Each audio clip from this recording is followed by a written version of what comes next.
Pensamento Folha. Hi guys, I'm here with Dalia Turner, the Human Resources Director of Microsoft Portugal. That's correct. And today we will talk about how Microsoft is the best place to work in Portugal. Okay. What do you do? What kind of selection do you do? Because you need the right environment, you need the right people to do that. And how can you retain that people? And against the new challenges from the new generations, how can you convince them to come to the Microsoft and not to a little startup to build their own product? Okay, those are very good questions. I would say that everything comes down to culture, and the culture that we have at Microsoft, which I think is special. It's not unique, but it's quite special.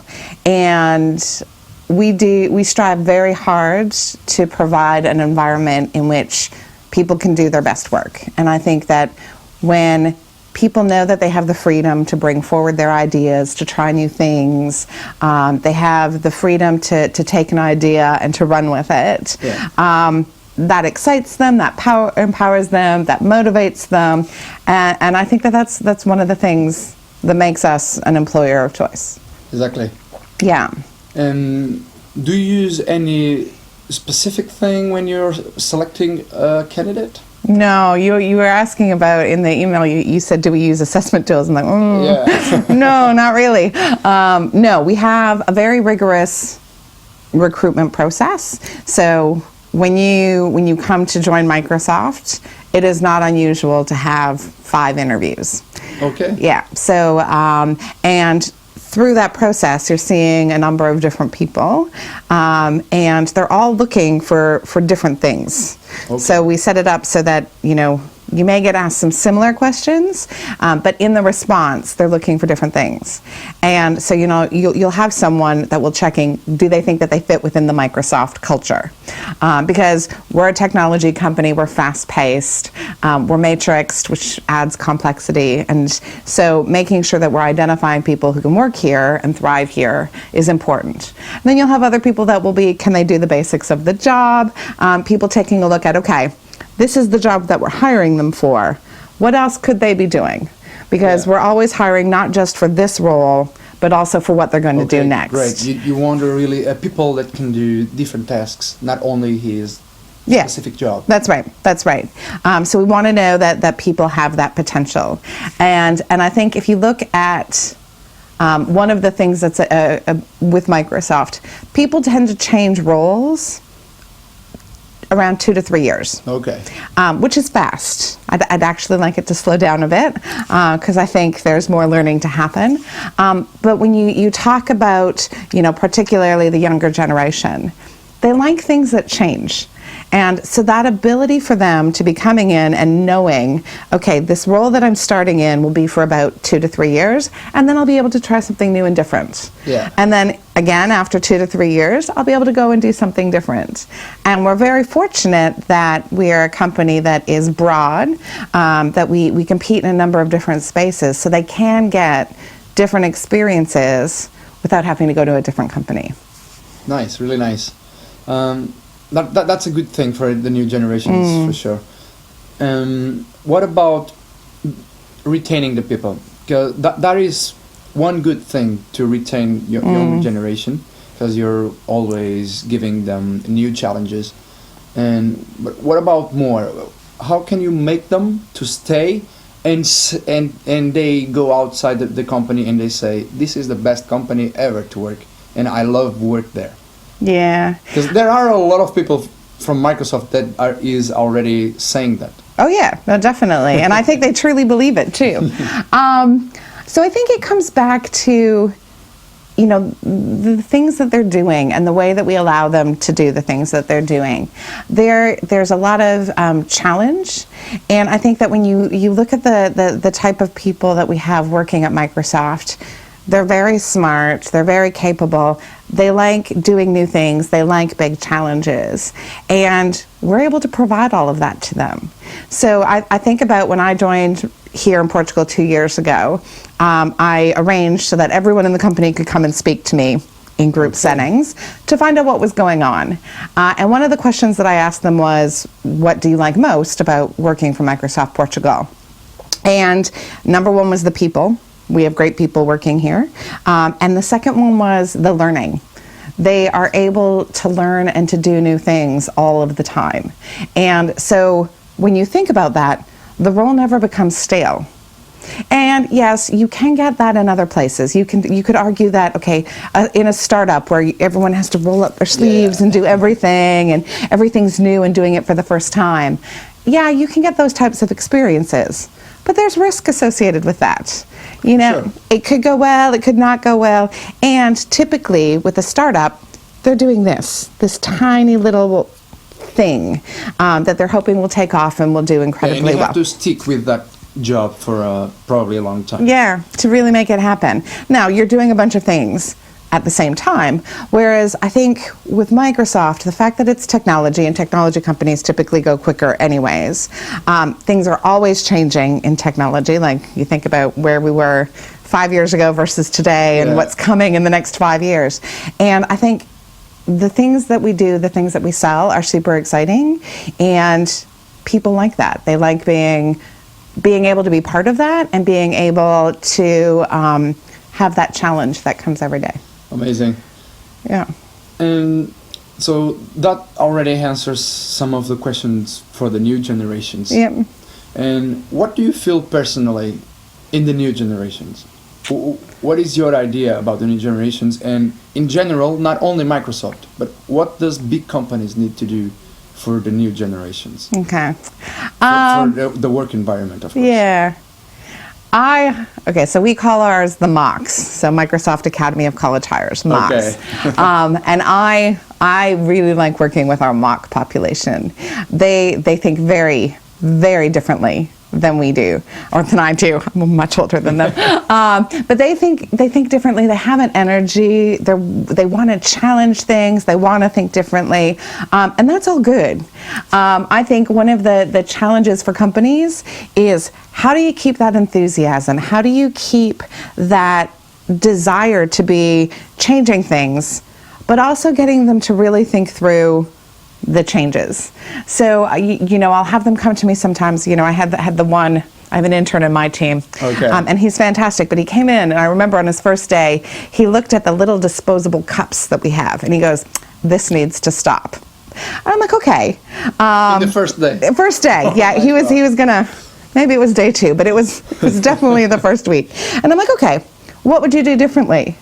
And he goes, I don't know.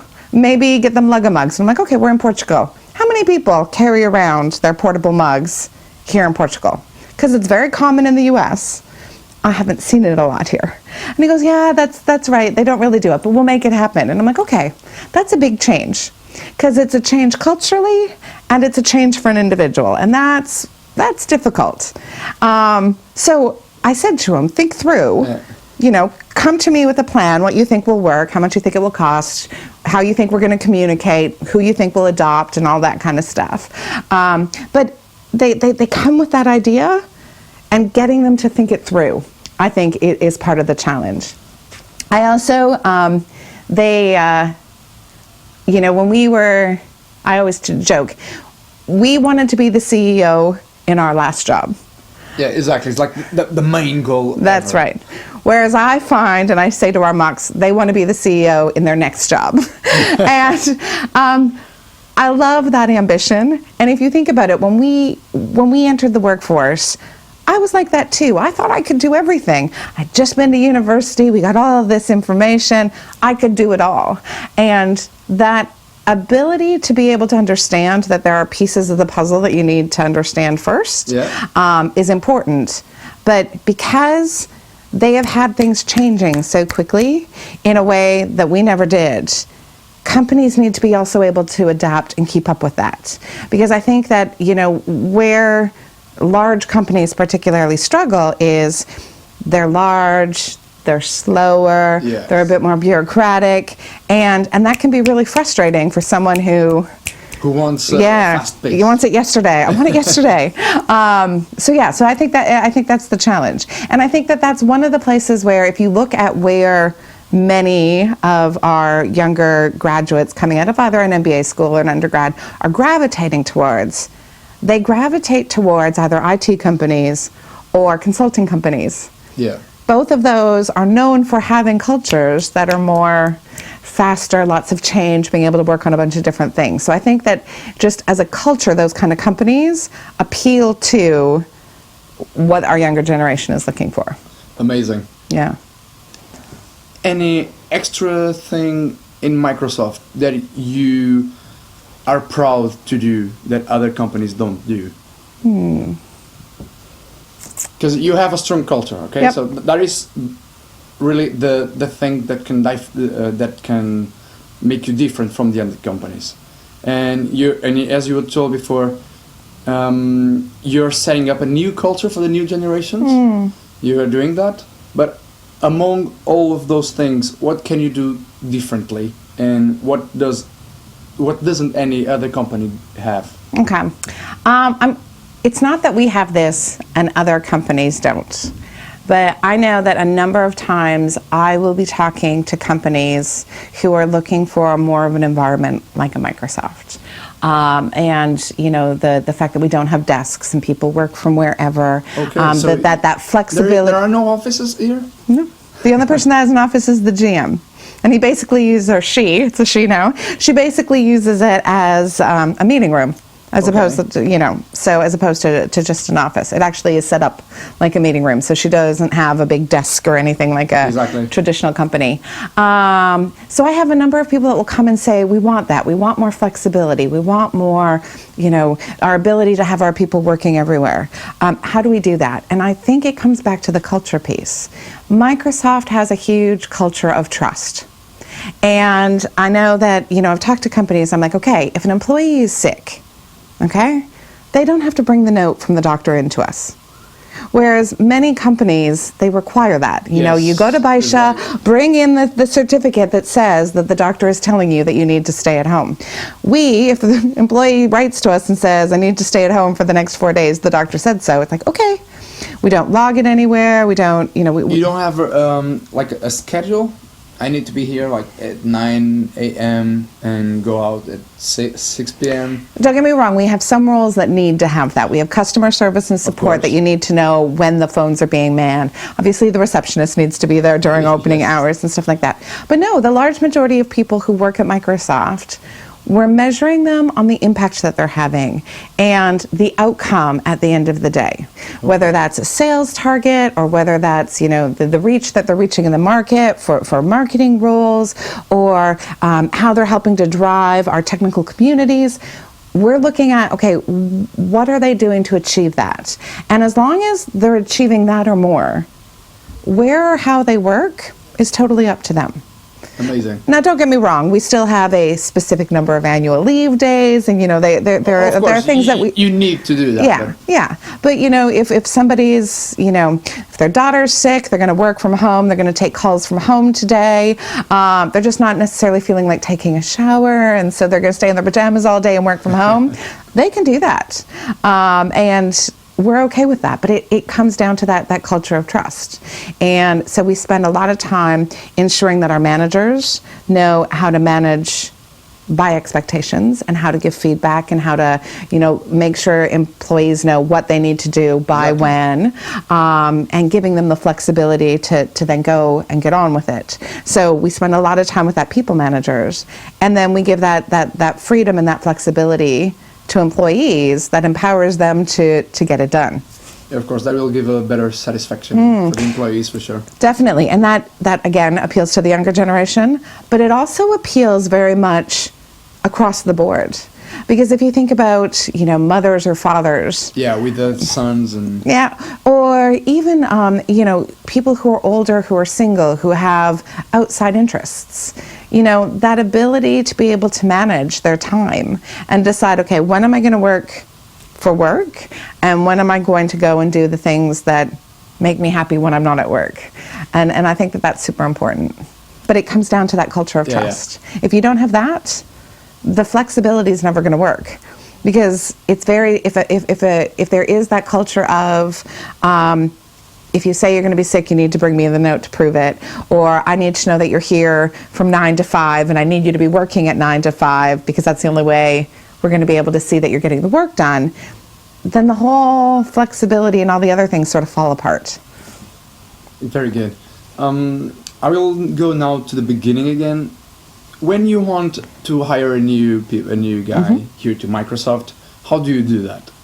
What kind of channels do you use? You don't go to outside and scream, I have a new I do. I wear one of those little the boards. Hiring.